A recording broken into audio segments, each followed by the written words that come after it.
Okay, punta na po tayo rito sa pinaka-tampok.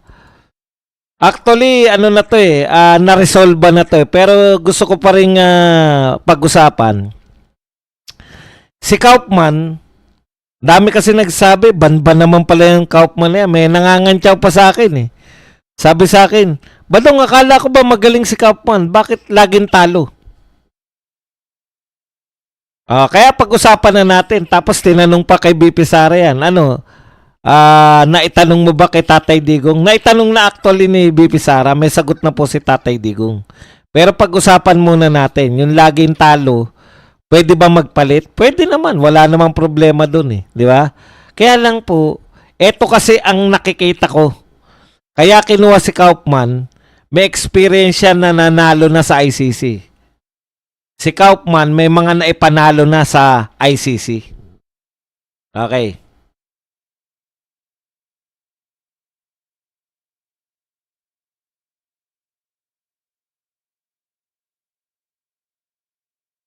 Kaya proven na yan na magaling na abogado.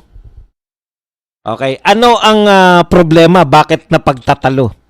Yung sinabi ni BP Sara. Di ba?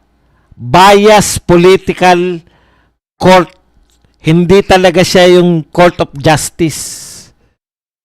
Ang ICC ay isang bias political court. Nahusgahan na nila si Tatay Digong bago pa magkaroon ng ebidensya. Yan yung diniscuss kapon natin Si Tatay Digong, wag na kayong umasa.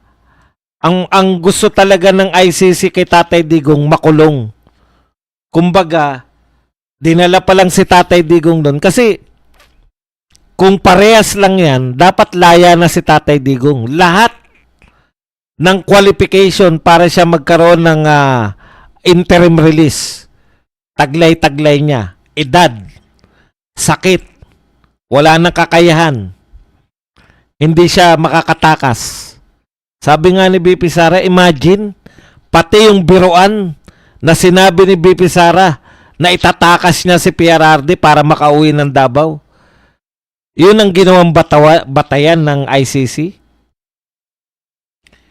The mere fact na naghahanap pa rin sila hanggang ngayon, yung prosecutor, naghahanap pa rin ng mga testigo laban sa war on drugs ni Tatay Digong. Ano po pinahiwatig nun? Wala talaga silang matibay na ebidensya na iniharap sa ICC. Dapat yan dismiss na. Kung dito sa Korte ng Pilipinas, wala pala kayong ebidensya, kukorte-korte kayo.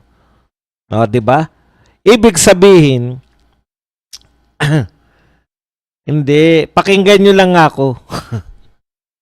Pakinggan nyo lang po yung sinasabi ko. Ito po ayon kay BP Sara. Di ba? Mahirap na umasa sa ICC kasi hindi sila Court of Justice, kundi sila po ay korte, bias political court. Bias nila against Tatay Digong. May bias talaga na sila. Gusto talaga nila makulong. Okay. Kung ganyan ang paniniwala ng pamilya Duterte, tama ang palitan na si Kaufman. Bakit? Si Kaufman kasi magaling siya na abogado ng ICC. Meron na tayong pruweba niyan. Pero hindi po siya lalagpas. Yung gagawin po ni Kaufman, hindi po lalagpas sa normal na ginagawa ng ICC. Ang laki na respeto niya sa ICC. Di ba? Kung ikaw, ang abogado mo, hindi kayo magkapareho ng ideya. Si Kaufman naniniwala siya na parehas ang ICC, pwedeng manalo. Kung si BP Sara, ganun ang utak ng pamilya Duterte, na kahit na anong gawin natin dito, bias na yan, matatalo lang tayo dyan, hindi sila bagay. Kasi magkaiba sila ng pananaw Nakuha po ninyo? Hindi po dahil sa hindi magaling si... Ang kuha ko dun sa sinasabi ni BP Sara, hindi yan sa abogado natin Kaya po yung mga sisi sa abogado na pinapapalitan dahil kulang sa kakayahan si Kaufman, hindi po usapin yung kulang sa kakayahan. usapin dito, kahit na anong depensa mo, kung bias na yung mga judge, wala kang magagawa. O kaya, ang dapat kunin na ng mga na abogado, kung ganun ang pananaw ng mga Duterte, yung may kakayahan na manawagan sa buong mundo na etong ICC na to ay isang korap na korte. Ganun yung sinasabi ko. Hindi sila bagay kasi wala ka nang asahan eh.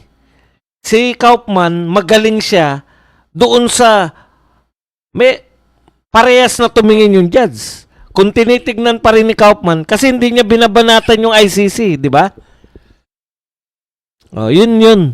Ngayon, ang kinakailangan siguro kung ganyan yung kung ganyan lang yung paniniwala ng pamilya Duterte, na wala na tayo asahan dyan, kaya banata na natin yung ICC. I-pressure natin siya sa international. Magpalit ka ng magaling magpropaganda. Yung magaling magsalita, yung pinipick up ng lahat ng media sa buong mundo. Kinukundina namin yung ginagawa ng ICC. Hindi yan gagawin ni Kaufman. Si Kaufman gusto niyang manalo.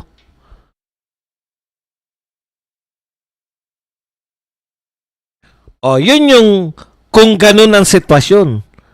O, pero, eventually, si Tatay Digo nga magpapasya.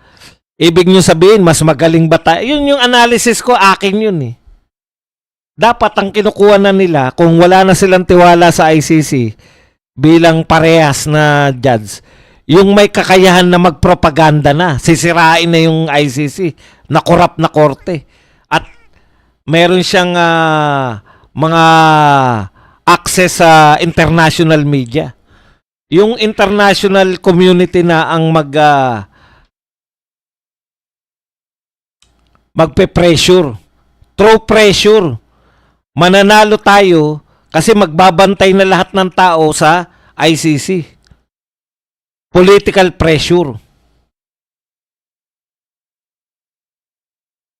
Hindi gagawin yun ni Kaufman. Kasi ang laki ng kinikita niya bilang abogado na sumusunod sa ICC.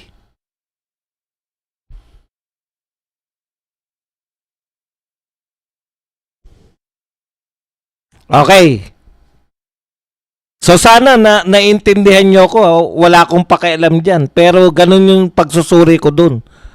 Pero kung kayo po, alimbawa, may tiwala pa rin ang pamilya Duterte na makakalaya si Tatay Digong dito sa ICC, si Kaufman ang bagay na abogado niya. Kasi eksperyensyado, may karanasan ng naipanalo, marami ng karanasan na naipanalo sa ICC.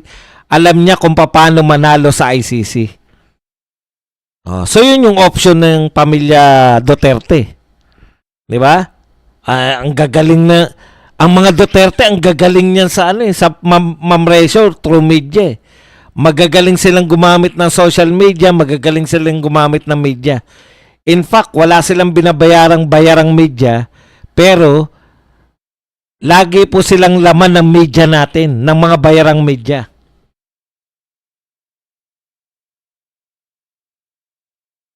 Okay.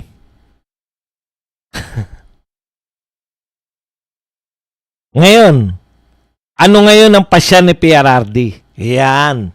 Ngayon, nagsalita na po si BP Inday Sara, na